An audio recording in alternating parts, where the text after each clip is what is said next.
মোহনপুর বিধানসভায় আজ গাঁজা গাছ নষ্ট করতে গেলে পুলিশের সঙ্গে কিন্তু বচসায় জড়ায় গ্রামবাসীরা।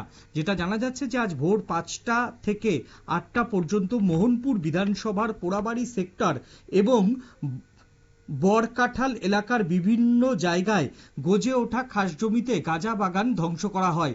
গাঁজা বাগান ধ্বংস করার সময় গ্রামবাসীরা প্রতিরোধ গড়ে তোলার চেষ্টা করেছিল, কিন্তু পুলিশি তৎপরতায় এবং সেই সঙ্গে গ্রামবাসীদের বাধা দেয় এবং গ্রামবাসীরা প্রতিহত করতে গেলে পুলিশ তাদেরকে সেখান থেকে সরিয়ে দেয়। সিধাই থানার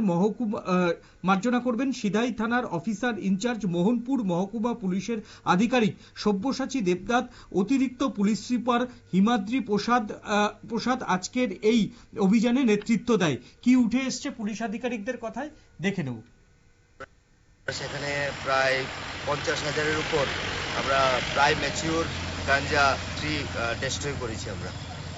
তো এই ডিস্ট্রাকশনে আমাদের সাথে টিএসআর, ওমেন টিএসআর, সিআরপিএফ এবং আমাদের সিধাই পিএসের ওসি সাহেব, এসডিপিও সাহেব ছিল। তো আমরা রেগুলার বেসিসে এখন এটা কন্টিনিউ করব।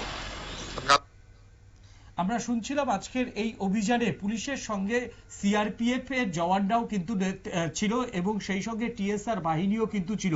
50,000 গাছ আজকে ধ্বংস করে ফেলা হয় পুলিশের পক্ষ থেকে। এখন নিয়ে নেব ছোট্ট একটা বিজ্ঞাপনের বিরতির পর আসছি অন্য কোনো খবরে।